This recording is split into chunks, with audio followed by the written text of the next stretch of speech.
Alright, welcome back to the show. What's up, guys? It's been a while. What did we film last Saturday? And it's Monday the 30th of November. How many? I don't know. Yeah. Obviously, no Andrew today, but we do have Manny back. Yeah.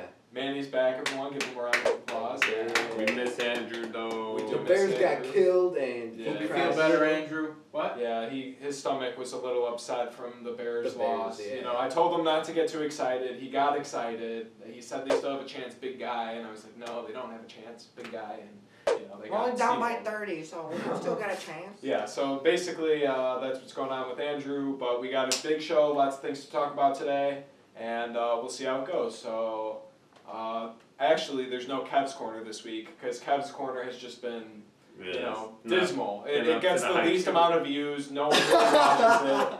The first one. Yeah, the first one because it was so hyped. Innovative. Yeah, they're like, Kev's Corner is going to be great. Yeah. So actually, I got a top 5 this week, and I'm going to show Kevin how it's done. So let's get right into it. I am giving the list of the top 5 most heartbreaking, gut-wrenching losses for the Oregon Ducks. Because obviously this past Saturday, you know, we lost to Oregon State. What? You're forgetting the candle of the week. You forgot the candle of the week. No, I got that. Where did you give a candle of the week? Yeah, I'm doing a top 5. I'm going to teach Did you have a candle of the week? I don't know. Do you have forgot it. Motherfucker. I don't have What one. do you bring to the show if you can't bring the candle of the week? There. I don't have one. There's a candle right there. Yeah. Go get it. You dumb motherfucker. I got it off your table a week ago. What's the sign? There was no Black Friday deal for that? You almost dropped it and shattered all the glass.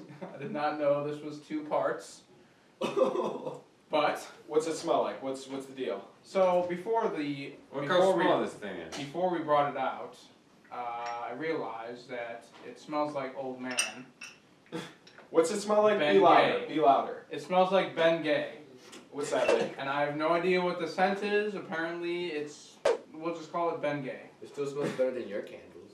Yeah, it probably does. Kev, do you want me to do the duties, or Let Kevin do you're it. too Let scared Kevin to put an try. eye Let here? Kevin check. No, you You have to try. Alright, come on. You have to let Kevin No, try. Don't because like my we're face. already running out of time. We're kicking ass and we're taking names on this show today. We're gonna be extra efficient, high energy.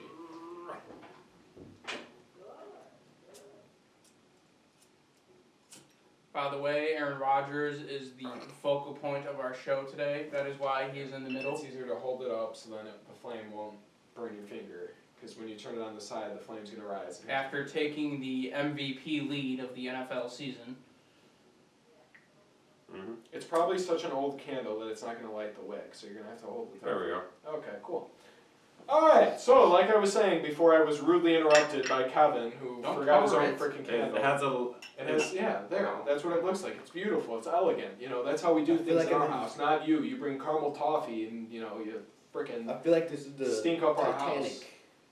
Yes, we're on the Titanic. That's our studio today. The elegant candles, all kinds of shit. So like I was saying, you know, obviously Oregon lost to Oregon State this weekend. I got a bunch of shit from everyone, you know, up and down, friends, family, whatever. Everyone's up in arms. It was a bad loss. It was embarrassing. So I'm going to get in. I said, you know, this is like the least of my problems because I've had 20 losses that were way worse than this. And I'm going to get into it in the top 5 right here. So number 5, we've got this weekend's game. Oregon losing to Oregon State. How the fuck do you lose to Oregon State? I was more upset than anything. I mean, I've had heartbreaking losses, and this one really wasn't a heartbreaking. This was just frustrating to watch. I understand we lost a bunch of players to our defense. We have all kinds of guys opted out, so we have no defense. But still, it's Oregon State. It's the little brother that you're supposed to beat up on, and we lost to them by 3. We had a 14-point lead in the 4th quarter, and somehow we blew it because game management on Mario Cristobal, which is the 2nd time this has happened in his career. I'm starting to get a little upset at that. But I mean, again, it's Oregon State. How do you lose a rivalry game? We didn't look prepared, no fire, no intensity, nothing like that. Now, here's the 4 losses that were significantly worse, okay? Let me give you one, and you're going to laugh at this. TCU versus Oregon in the 2016 Alamo Bowl, okay? This is our year. We're coming off the national championship appearance. Yeah, but wait till you hear what happens. We've got Vernon Adams Jr. as our quarterback, the little guy who wore the one freaking eye thing, whatever, you know, and we're up 31-0. at half. 31-0 at half. And we blow the game in triple overtime because Mark Helfrich is a complete moron. And that was the game he got fired. So thank God this happened, honestly. Because, we actually played a decent game, especially in the first half. Oregon's always been a team of two halves. We've seen it this season. We outscore, we're down 3, I think, overall in first half points. And then we just destroy teams in the second half. So this was kind of the same thing. We dominated in the first half, and we got killed in the second half. So that was an embarrassing game in a bowl. We were ranked number 15 at the time. We lost to Trevon Boykin, or whatever his name is. Now he's in jail, and he doesn't even play football anymore. From TCU. And we lost to those jerks because their coach changed his vest, and the announcers wouldn't stop talking about, oh my God, he changed his shirt from white to purple. They're going to win the game now. It's all due to the shirt. It's like, fuck you. So, number 3, we've got Oregon versus Ohio State in the national championship. The reason this one hurts is because it was such a big game, okay?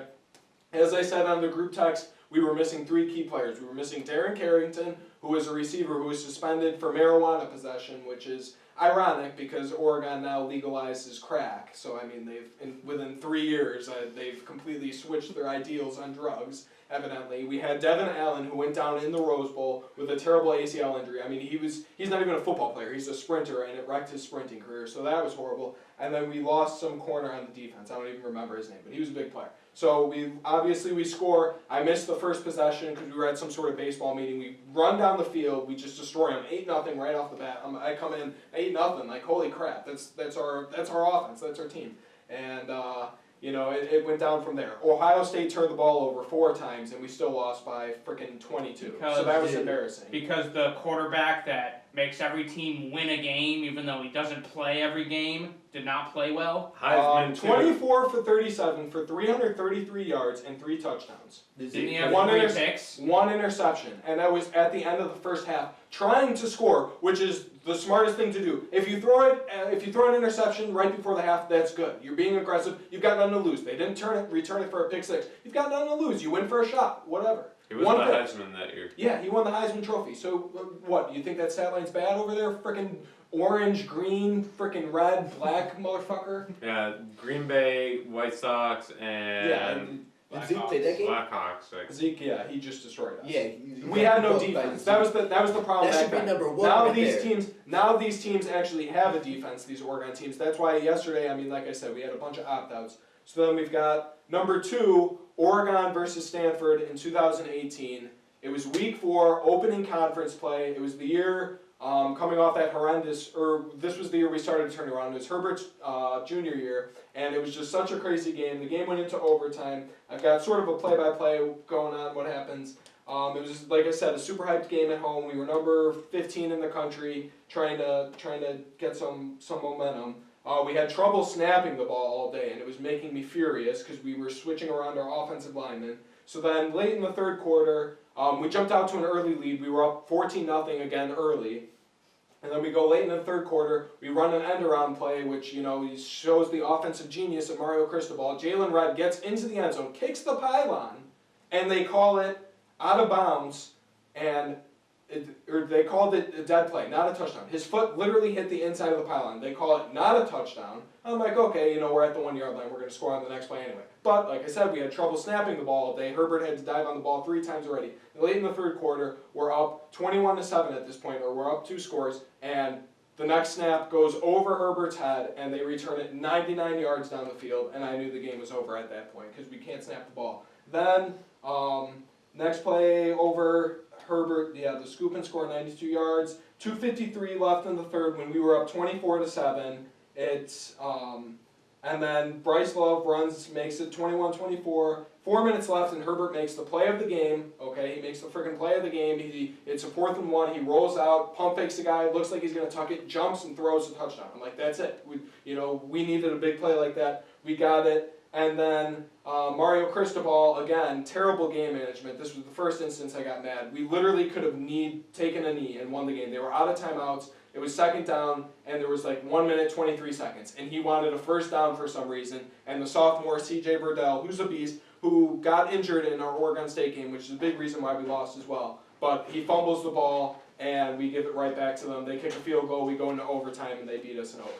I mean, just terrible game management. You can't do that. Why would you do that? The number one most painful game came last year, 2019, Oregon versus Arizona State. We were number 6 in the country. We have a tough time playing in Arizona, I get it. There's been painful losses to both Arizona and Arizona State. But I'm like, dude, they're starting a freshman. It's like his second game. There's no way we lose this. We're number 6 in the country right now. All we need to do is win out, which we easily will, and we got a playoff spot. And we go down 24-7. We go down 24-7 because Herbert can't freaking throw the ball. He's throwing it to the other team more than he was throwing it to our receivers. And so we go down 24-7. We storm a comeback. I mean, we look like the old Oregon. We scored on 3 plays, less than a minute, all huge plays. Johnny Johnson, C.J. Verdell, Cyrus Ubibi-Lico, huge run. And we come right back into the game. And then all of a sudden their freshman gets lucky one more time and throws like an 82-yard bomb to Brandon Ayuk. And that play literally broke my heart inside. It was like shattered. So this game this weekend, Oregon State, in a season that's kind of meaningless, where we weren't going to make the playoff anyway, I mean, it really does nothing to me. What? You don't think you think we would have made the playoff? Then you made that, you had in my prediction. Yeah, the preseason. Mm-hmm. You said that we have the potential to be a national championship team, meaning we need to get better week to week. And if you start low in the playoff rankings, which is astonishing to me because we won the Rose Bowl last year. Yes, we lose our quarterback. Okay, we just reload. Every year we have a good quarterback. So we reload and we start at number 15 just because we can't play games. We don't get as many games. We can't control that shit. I mean, that started way too low, so we would have need to obliterate all opponents. We beat Stanford pretty good. That was a decent win. Then we struggled on the road against Washington State, pulled out after having us turn the ball over 4 times, so that's an impressive win. Then we struggle against UCLA, and even if we pull out a game at Oregon State, what do we move? Maybe 1 in the ranking. Then we've got 2 more games left against a Washington team who isn't very good, and against a California team who sucks. So what happens? Then we play an undefeated USC who barely wins games in overtimes and has to come back and stuff. They're not a good opponent. So maybe we finish at 6. We get left out, even if we were on the table. We would have been left out. you made it sound like you were going to make it, though, at the beginning. At the very beginning, we should have. I mean, I didn't see our team play up to that point. That was before the season, and after watching these guys play, it's just, we didn't really have a chance. Everyone loves Oklahoma. I mean, Oklahoma has 2 fucking losses, and they're number 7 in the playoff rankings. Iowa State has 2 losses, and they're number 11 in the playoff rankings. I mean, what the fuck is that? 13. It should be, this playoff this year should be whoever goes undefeated makes it. I don't care. BYU should get in, Cincinnati should get in. If you lose the game, you're done. That's what it should be. You can't control your conference schedule. It doesn't make sense. We weren't going to make the playoff anyway. So Clemson shouldn't be in. No, they're done. They lost a game. Notre Dame. Put Notre Dame in. They're better. All right, so what do you think of that list, After Kev? beating North Carolina. What I do mean, you it's kind of hard to debate since Matt's the only guy at this table who watches Oregon games. No, but I mean, like, Yeah, but you always give me you shit think it for was all of them. well I put do. out? Shit watch from Packers games. Yes, I do. No, you don't. Was Okay. it? Was it intriguing though, his list? Like, did he make it Yes. entertaining? Yes. You yes, should be jotting down some notes I'm right now, taking Kev. mental notes. Good. Alright. You What got did you passion think, and man? intensity. I like that. I think Kevin should really learn from that. Yeah, I think Kevin should take some. You should sit on Matt's Mental lap notes. soon and. Yeah, Learn I can his give you wisdom. some of this high energy over here. Okay, that's all I got for the list. But like I said, this one doesn't hurt. Quack, quack.